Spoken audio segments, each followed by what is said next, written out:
ఛత్తీస్గఢ్ ఒప్పందాలు భద్రాద్రి యాదాద్రి అంశాలపై తమ దగ్గరున్న సమాచారాన్ని విచారణ కమిషన్ కి ఇచ్చామన్నారు విద్యుత్ నిపుణులు రఘు. విద్యుత్ కమిషన్ ముందు పవర్ పాయింట్ ప్రెజెంటేషన్ ఇచ్చామన్నారు.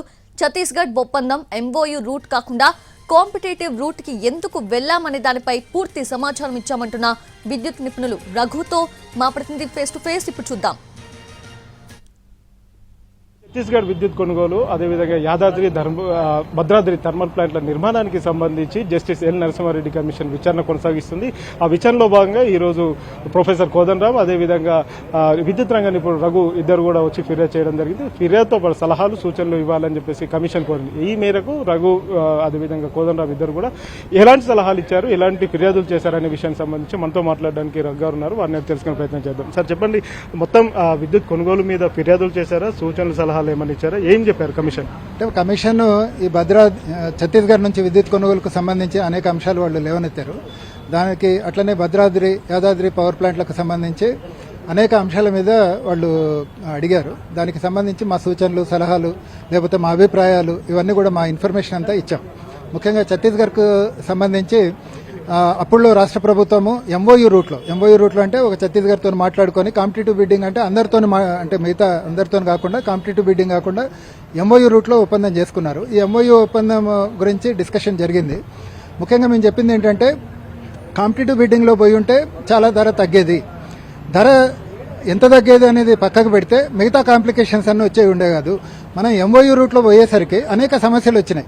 చాలా మంది చెప్తున్నది ఏంటంటే పీపీఏ ఆల్రెడీ రెగ్యులేటరీ కమిషన్ ఒప్పేసుకుంది కదా, ఒప్పుకున్న తర్వాత ఇక ఇబ్బంది ఏముంది, రెగ్యులేటరీ కమిషన్ పరిధిలో ఉన్నప్పుడు ఇది కరెక్ట్ కాదు ఇట్లా ఇంతవరకు కూడా ఛత్తీస్గఢ్ ఒప్పందం మీద రెగ్యులేటరీ కమిషన్ అనుమతి ఇవ్వలేదు.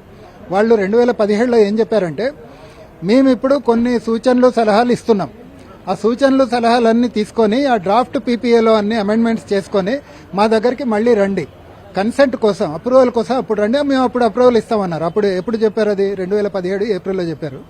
ఇప్పటి వరకు కూడా దానికి అప్రూవల్ రాలేదు. కాబట్టి ఒక ఒప్పందం లేకుండా మనం వెళ్ళిపోయేసరికి అనేక సమస్యలు వచ్చినాయి. ఎలాంటి సమస్యలు వచ్చినాయి? వాళ్ళు తక్కువ విద్యుత్తును సరఫరా చేసినా మనం తీసుకోవాల్సిన పరిస్థితి వచ్చింది. విద్యుత్ రంగంలో ఎట్లుంటుందంటే మీకు విద్యుత్తును మనకు 1000 మెగావాట్లు అవసరం, ఒకళ్ళు 200 మెగావాట్లు ఇస్తే ఇంకో 800 మెగావాట్లు ఇంకో దగ్గర తెచ్చుకోవాలి.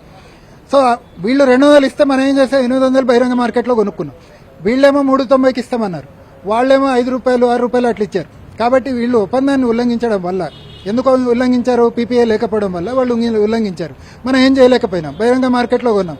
అట్లా బహిరంగ మార్కెట్లో కొనేసరికి దాదాపు 2000 కోట్ల రూపాయలు కనీసం భారం పడ్డది.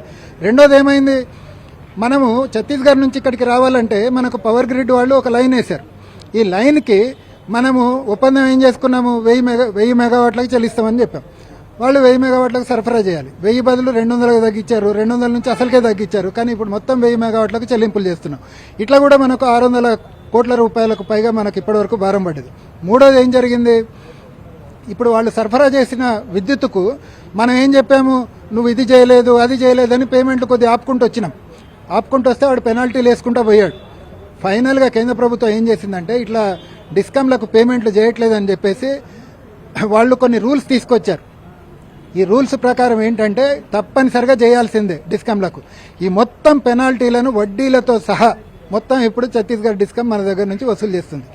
సెంట్రల్ పాయింట్ ఏంటంటే మొత్తం మనము ఒక ఒప్పందం ఫైనల్ షేప్లో ఉండుంటే, ఇటు ఛత్తీస్గఢ్ తెలంగాణకు ఆమోదయోగ్యమైన ఒక ఒప్పందం ఉంటే ఈ కాంప్లికేషన్స్ అన్నీ వచ్చేవి కాదు. ఈ కాంప్లికేషన్స్ అన్నీ తెలవకుండా వచ్చిన అన్నీ ముందే ఊహించిన ఇవే. అనేక అంశాలు ఒక చట్టబద్ధమైన విద్యుత్ కొనుగోలు ఒప్పందం లేకపోవడం వల్ల మనకి సమస్యలన్నీ వచ్చినాయి. ఏదేమైనా కానీ విద్యుత్ కొనుగోలుకు సంబంధించి జరిగిన నిర్లక్ష్యం కావచ్చు, లేకపోతే దీనివల్ల పూర్తి స్థాయిలో నష్టం జరిగింది, 1000 కోట్ల నష్టం జరిగిందని చెప్పేసి విద్యుత్ నిపుణులు రఘు చెప్తున్నారు. అదే కాకుండా కమిషన్కు సంబంధించి కూడా గతంలోనే ఎన్నోసార్లు విద్యుత్కు జరుగుతున్న అన్యాయాలు కావచ్చు, నష్టాలకు సంబంధించి రాష్ట్ర ప్రభుత్వం దృష్టికి తీసుకువెళ్ళినా కానీ ఎవరు పట్టించుకోలేదని చెప్పేసి అయితే రఘు చెప్తున్నారు. కెమెరామెన్ గణపతితో సుధీర్, ఎన్టీవీ.